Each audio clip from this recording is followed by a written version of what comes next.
날마다 행복한 묵상.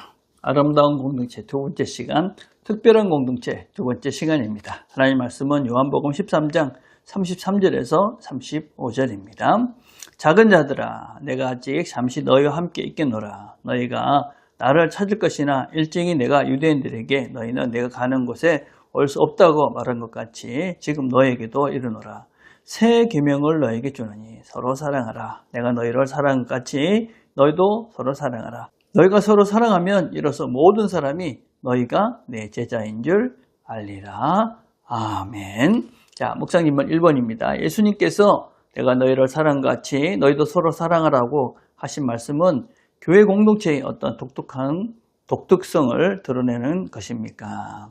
여러분, 이 명령은 단순히 도덕적인 그런 훈계가 아닙니다. 우리 교회 공동체가 존재하는 그런 존재의 기반이다라고 할 수 있습니다.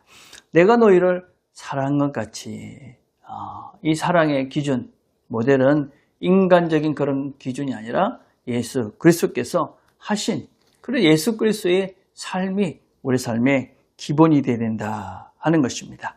자, 그럼 예수 그리스도의 그 사랑의 기본은 무엇입니까? 무엇보다도 조건 없는 자기 희생적 사랑, 아가페의 사랑이다라고 할 수 있습니다. 교회는 이런 사랑을 기반으로 하는 유일한 공동체입니다. 세상의 모든 것들은 이해관계나 또 문화나 성향이나 나름대로 어떤 공동점을 가지고 그렇게 함께 모입니다. 그러나 교회는 서로 아주 많이 다르고 또 여러 가지 틀린 것들도 있고 또 심하게 얘기하면 서로가 적대시하는, 어떤 때는 또 서로가 서로를 미워할 수밖에 없는 그런 형편에 있는 사람들조차도 함께 할 수 있는 공동체가 바로 교회입니다.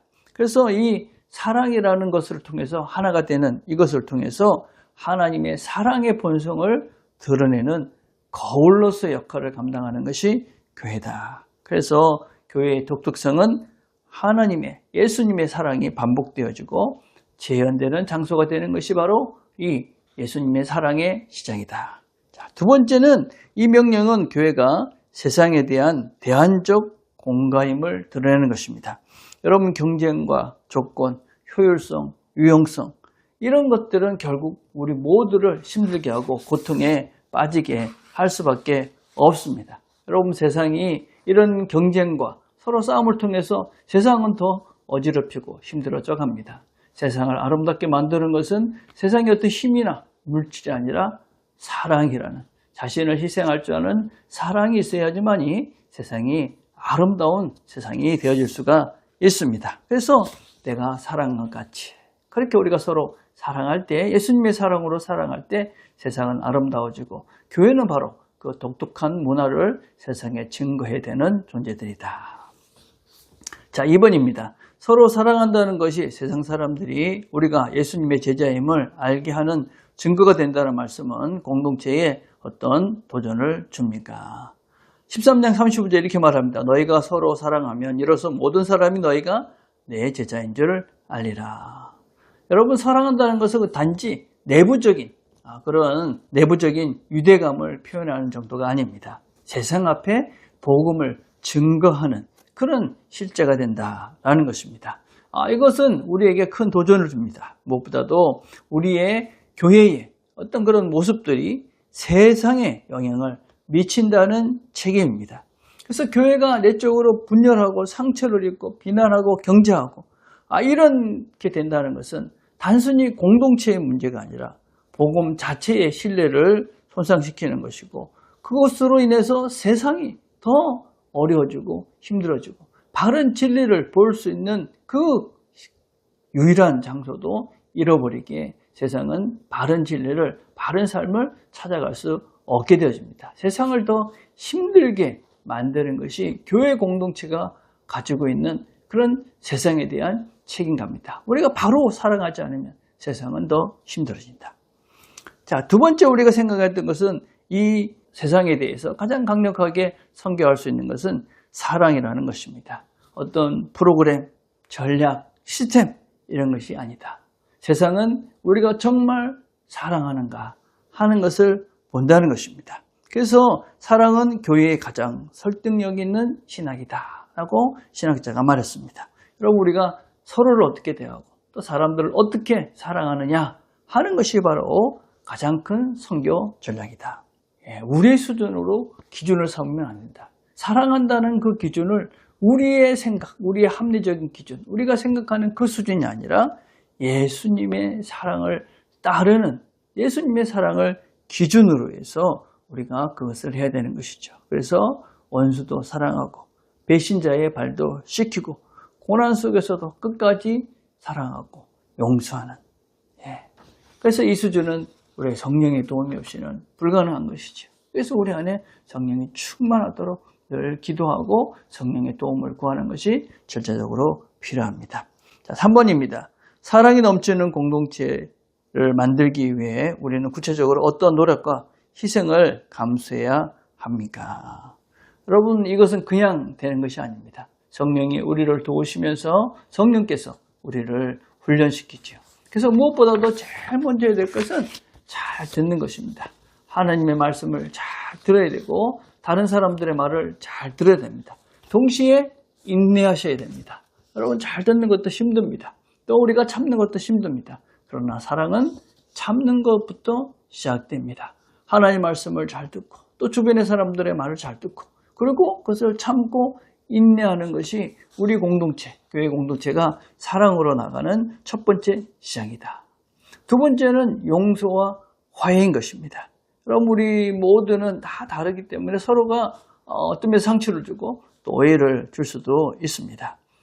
우리는 그런 상처를 무조건 그냥 모른 척하고 넘어가는 것이 아니라 용서하고 화해의 길을, 회복의 길을 걷는 것입니다. 그래서 예수님처럼 비록 때가 다르고 어떤 때 나를 배신한 것 같지만 여전히 그 사람들을 포용하고 사랑하며 함께 가려는 그런 노력들을 우리가 끊임없이 해가야지만이 우리가 교회 공동체로서 사랑의 공동체가 되어져 갈 수 있다.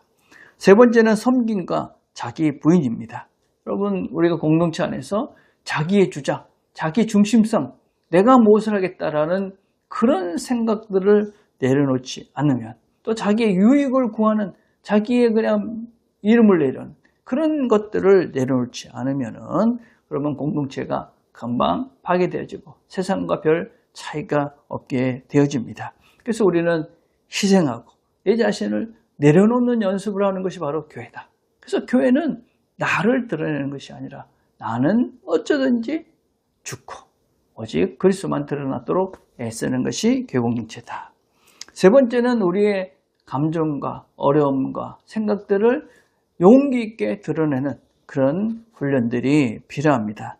사랑은 위선이나 가면이 아닙니다. 진정성과 취약성을 스스로 드러낼 수 있어야만 합니다. 어떨 때는 거절당하고 혹시 그 내가 한 말로 인해서 오해를 받을 수도 있겠지만 우리는 그런 연습들을 통해서 서로가 서로를 이해하고 공동체가 서로 신뢰하는 신뢰의 능력들을 키워가는 것입니다. 그래서 교회가 성장을 위한 안전한 공간이다 라는 것을 서로 확인하게 되어질 때 우리는 우리를 서로 내놓고 이야기하면서 함께 성장하는 공동체가 되어져 갈 수가 있습니다. 교회 공동체는 단순히 종교적 조직이나 신교의 장이 아닙니다. 교회의 공동체는 예수님의 사랑이 현실이 되어져 있는 살아있는 그런 공간이 바로 교회라는 공동체입니다. 그래서 하나님의 성품이 세상에 드러나고 있는 그런 실제 실험실 거기 어디냐? 그것이 교회다. 부산 남교회가 이런 사랑의 공동체가 되어져서 세상에서 맡아야 될 우리가 세상에 비춰야 될 빛을 잘 비추며 살아가는 우리 모두가 되기를 주님의 이름으로 축복을 드립니다. 기도하겠습니다. 하나님 감사합니다. 함께 말씀을 나눴습니다. 들은 말씀을 잘 기억하고 내가 누구인지를 어떻게 사랑해야 되는 사람인지를 기억하고 들은 말씀을 잘 간직하고 오늘도 잘 듣고 내 자신을 기꺼이 포기하고 하나님의 말씀으로 사랑하며 살아가는 이 하루가 되도록 은혜를 베풀어 주시옵소서. 예수님의 이름으로 기도드립니다. 아멘.